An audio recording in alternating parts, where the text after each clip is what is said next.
नमस्कार। आज कथा सखी में सुनिए दीप्ति मित्तल जी की लिखी कहानी शादी आजकल।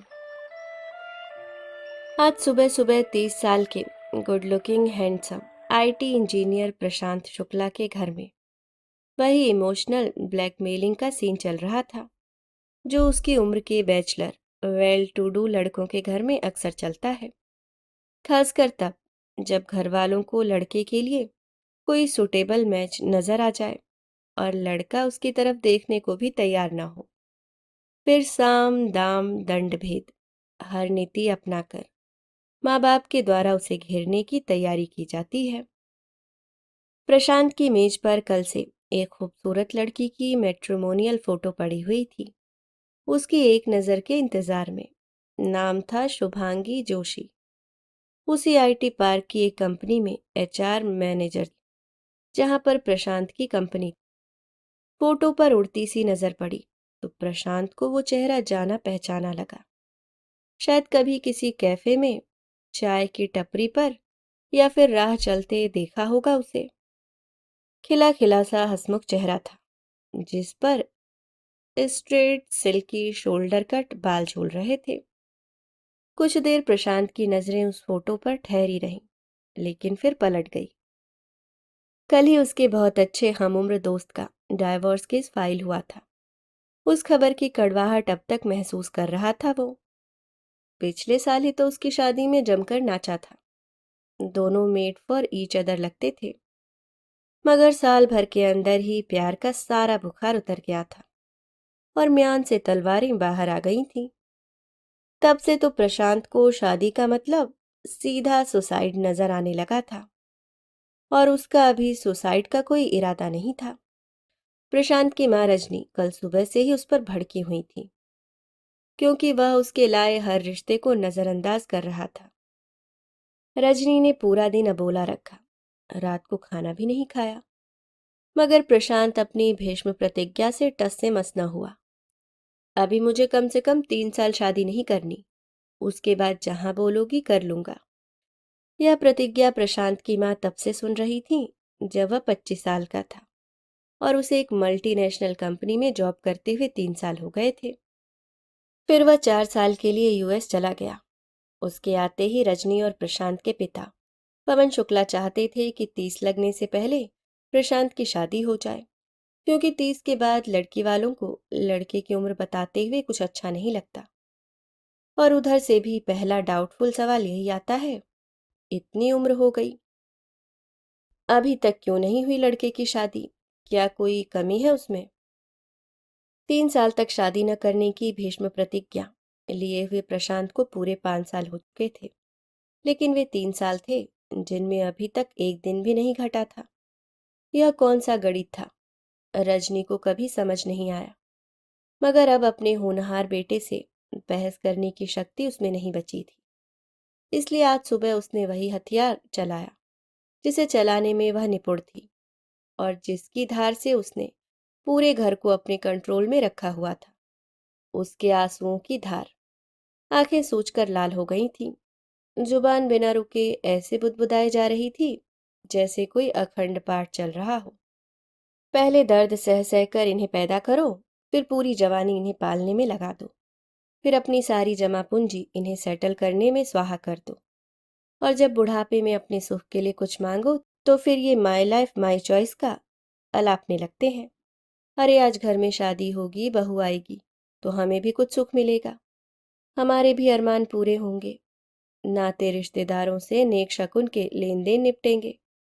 हमारे जाने के बाद ब्याह करेगा तो हमें क्या सुख मिलेगा? फिर यह भी तो सोच, अगर आज हमें कुछ हो गया तो कौन बचेगा तेरे लिए? परिवार में हमारे बाद कोई तो होना चाहिए जिसे अपना कह सके, जो तेरा ध्यान रख सके। मगर नहीं, माँ बाप जो कहेंगे उससे उल्टा ही करना है। पता नहीं शादी को लेकर किस बात से डरता है। रजनी जी की बड़बड़ जारी थी। इसी बीच उनकी बेटी शालिनी का इंदौर से फोन आ गया। शालिनी प्रशांत से 2 साल बड़ी थी, यानी 32 की। उसकी एक 4 साल की बेटी थी। ससुराल वाले जोर दे रहे थे एक और बच्चा करने के लिए, जिस कारण उसके घर में काफी तनाव चल रहा था और वह अपने मन की भड़ास कैब से ऑफिस जाते हुए रोज माँ को फोन कर निकाला करती थी। माँ बस बहुत हुआ, अब मैं उस घर में ज्यादा दिन नहीं टिक पाऊंगी। दिन भर ऑफिस में बॉस की खिटपिट सुनो और घर पर सास की। एक बच्चे को ही पालना मुश्किल हो रहा है, दूसरे के बारे में कहाँ से टाइम निकालें। और जब भी अपनी मजबूरी बताओ तो यही सुनने को मिलता है, हमने तो तीन तीन को पैदा किया है और उन्हें अच्छे से संभाला भी है।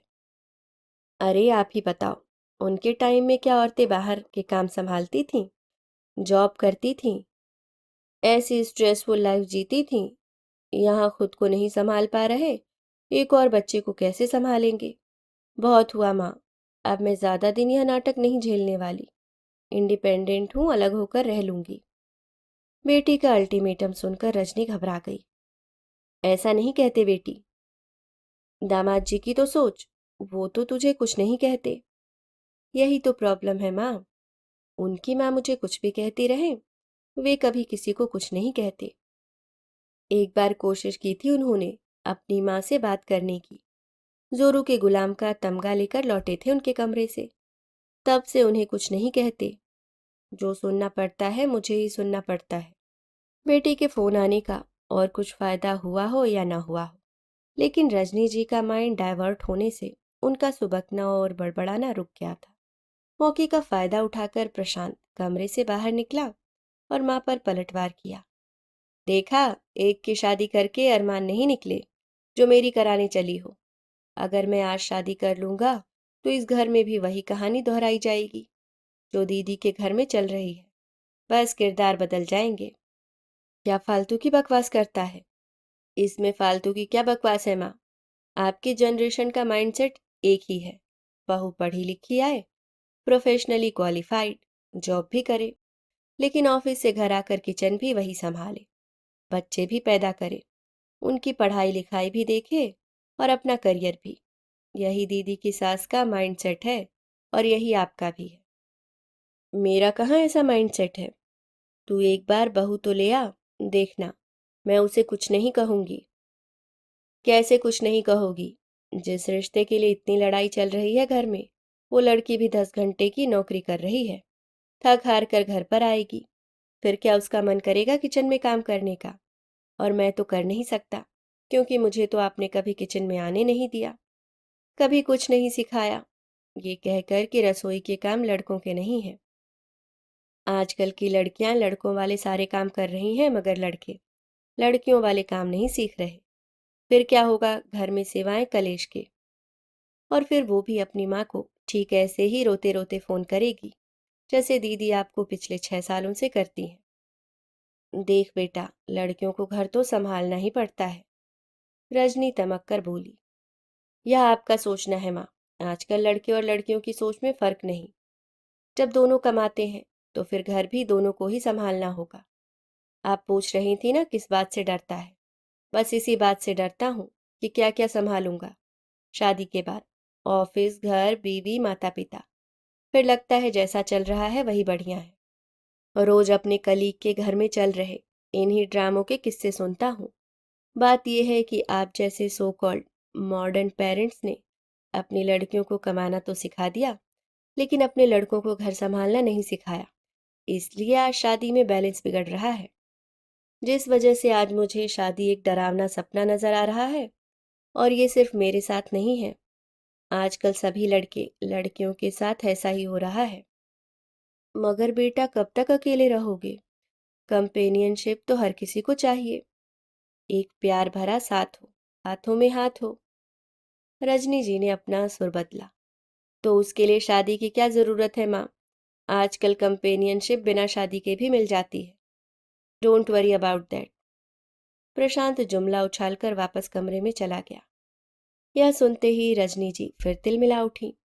आजकल के लड़के लड़कियां तो यही चाहते हैं कि सब कुछ खुद ही देख लें और माँ पिता को दूध में से मक्खी की तरह बाहर निकाल कर रख दें। रिश्तों का तो कोई मोल ही नहीं रह गया। प्रशांत वापस अपने कमरे में आया, मेज पर पड़ा शुभांगी का फोटो हाथ में उठाया, उस पर एक गहरी नजर डाली और फिर मेज की दराज में डाल दिया। वो सुबह उस दिन अतीत बन गई थी, लेकिन उस सुबह ने न जाने कितनी बार खुद को दोहराया था।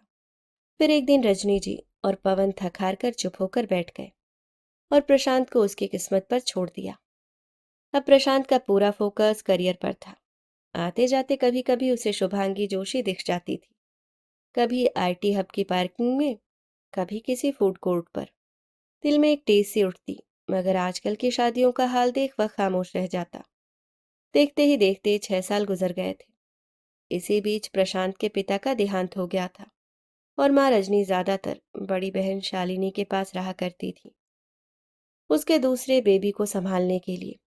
प्रशांत अब अकेला रहता था, खुद को और घर को संभालना सीख गया था। करियर में जहां पहुंचना चाहता था पहुंच चुका था, इसलिए वहां भी कुछ पाने को बाकी नहीं बचा। वैसे तो बाकी सब ठीक था, लेकिन दिल के किसी कोने में एक खालीपन बसा रहता था जो उसे सालने लगा था। उसकी वह सोच, आजकल बिना शादी के भी कंपेनियनशिप मिल जाती है, बिखर चुकी थी। पिछले 6 सालों में 3 लड़कियों को डेट कर चुका था, लेकिन सब टेम्परेरी कनेक्शन निकले।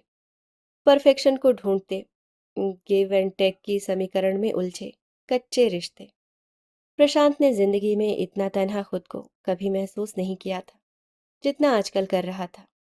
इसलिए अपनी कार छोड़कर ऑफिस शेयर्ड कैब से जाने लगा था, ताकि कुछ मिनट के लिए ही सही कलीग्स के अलावा कोई और ऐसा बंदा मिले जिससे दो चार बातें हो सके।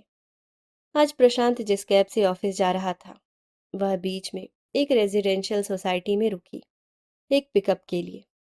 प्रशांत की को राइडर एक लड़की थी। प्रशांत ने उसे कुछ देर कनखियों से देखा और फिर चौंक पड़ा। यह वही थी जिसका मैट्रिमोनियल फोटो और बायोडाटा 6 साल पहले प्रशांत की टेबल पर था, जो कभी कभी उसे अपने कैंपस में दिखती थी, मगर पिछले 2-3 सालों से पता नहीं कहाँ गायब हो गई थी। शुभांगी जोशी। बदन थोड़ा भर गया था, बाल थोड़े छोटे हो गए थे, लेकिन चेहरा बिल्कुल वही था। उम्र जैसे उसे बिना छुए निकल रही थी। प्रशांत उसको देखकर यह सेंस करने की कोशिश कर रहा था कि इसकी शादी हुई है या नहीं, या ये भी मेरी तरह ही। साथ बैठा लड़का अगर किसी लड़की को कनखियों से घूर रहा हो, तो लड़की बिना देखे भी सेंस कर लेती है कि उसे घूरा जा रहा है। शुभांगी ने कुछ देर बर्दाश्त किया, लेकिन फिर तीखी नजरों से प्रशांत की ओर देखा और पूछा, वॉट? प्रशांत सकपका गया। मुंह से इतना ही निकला, नथिंग। फिर थोड़ा हिचकते हुए पूछा, तुम शुभांगी जोशी हो ना? Do we know each other? Shubhangi ने हैरानी से पूछा। Not exactly but in some way. दरअसल कुछ साल पहले तुम जिस कंपनी में एचआर मैनेजर थी, मेरी कंपनी उसी के पास थी। कई बार देखा था तुम्हें। मगर तुम्हें मेरा नाम कैसे पता चला? यह भी एक इंटरेस्टिंग स्टोरी है। दरअसल 6 साल पहले तुम्हारा मैट्रिमोनियल फोटो और बायोडाटा आया था मेरे लिए। अच्छा, रियली? और तुम्हें मेरा नाम याद रहा? हाँ, पता नहीं क्यों याद रहा। 6 साल पहले का वो टाइम ही ऐसा था।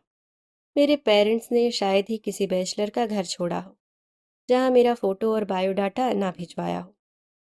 इतने जोर शोर से भगवान को खोजते तो वो भी मिल जाते, मगर वे दामाद नहीं खोज पाए। शुभांगी हंसते हुए बोली, दरअसल उनकी गलती नहीं थी, मैंने ही उनकी सारी प्लानिंग फेल कर दी थी। मगर क्यों?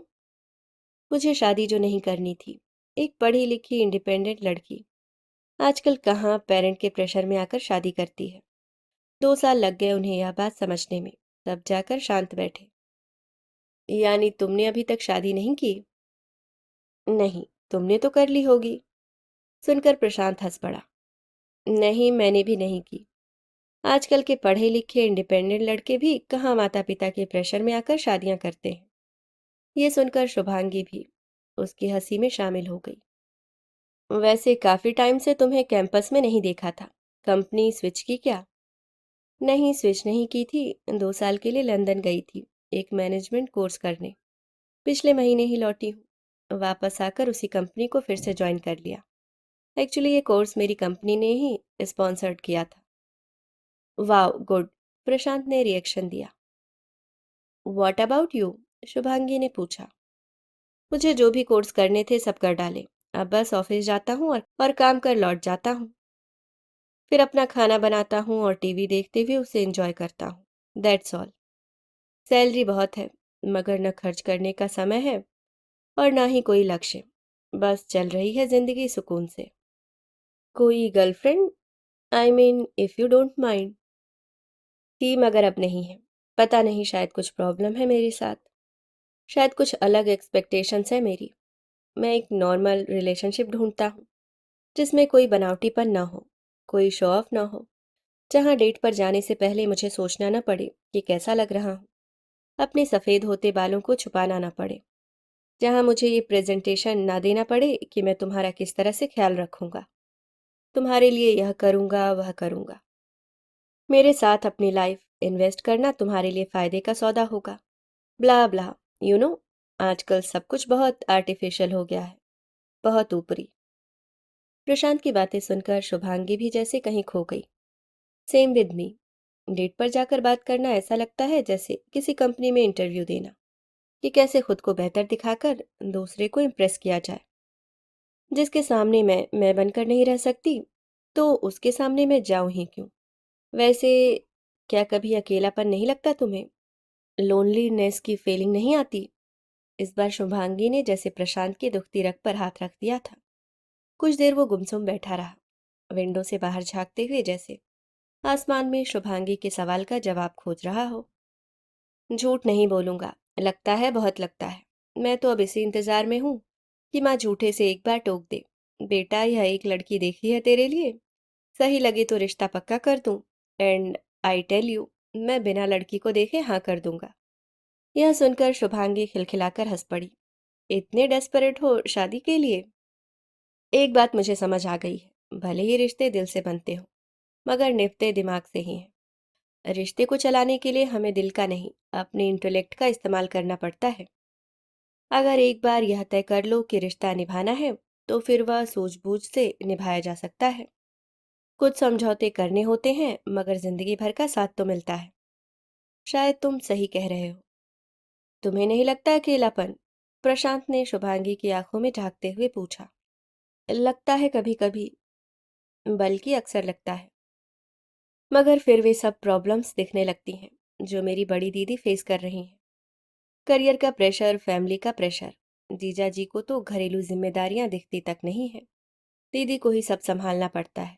यू नो आज भी सोसाइटी की वो पुरानी मेंटालिटी नहीं बदली है कि भले ही लड़कियां नौकरी कर लें, मगर घर तो उन्हें ही संभालना है। लेकिन मुझ में ना इतना पेशेंस है, ना ही इतनी एनर्जी। बस इसलिए मैंने पिछले 6 सालों में घर के सारे काम सीख लिए। खाना भी बना लेता हूँ, ताकि कम से कम मेरी फ्यूचर वाइफ को यह शिकायत ना हो कि उसे घर अकेले संभालना पड़ रहा है। वाह, परफेक्ट मैरिज मटेरियल बन गए हो तुम तो। किसी मैट्रिमोनियल साइट पर अपना बायोडाटा अपलोड कर दो, बहुत रिस्पॉन्स आएंगे। तुम करोगी रिस्पॉन्स? करोगी तो अभी अपलोड कर देता हूँ। प्रशांत का सीधा सीधा प्रपोजल सुनकर शुभांगी सकपका गई। उसे यूं ऑकवर्ड देख प्रशांत माहौल हल्का करने के लिए बोला, वैसे तुम तो रहने ही देना, वरना मेरी माँ मुझे उम्र भर ताना मारेगी कि देखा, घूम फिर कर वही मिली जिसका रिश्ता मैं तेरे लिए लाई थी। ये सुनकर शुभांगी की आंखों में शर्म के साथ हंसी भी तैर गई। इससे पहले वह कुछ कहती, उनका डेस्टिनेशन आ गया था। प्रशांत उसे nice to meet you bye कहकर आगे बढ़ने लगा था। तभी शुभांगी ने उसे पीछे से कहा, लेट ना हो रहा हो तो चाय पियोगे मेरे साथ? तुम्हारा बायोडाटा तुमसे ही ले लूंगी। मैट्रिमोनियल साइट पर रजिस्टर करने के पैसे लगेंगे। मॉम कहा करती हैं, बहुत पैसे उड़ाती है, शादी के बाद मुश्किल होगी। इसलिए आजकल मनी मैनेजमेंट सीख रही हूँ फ्यूचर के लिए। एक हंसी इधर खिली, एक हंसी उधर बिखरी। एक सफर का अंत दूसरे की शुरुआत बन रही थी। अभी आप सुन रहे थे दीप्ति मित्तल जी की लिखी कहानी शादी आजकल।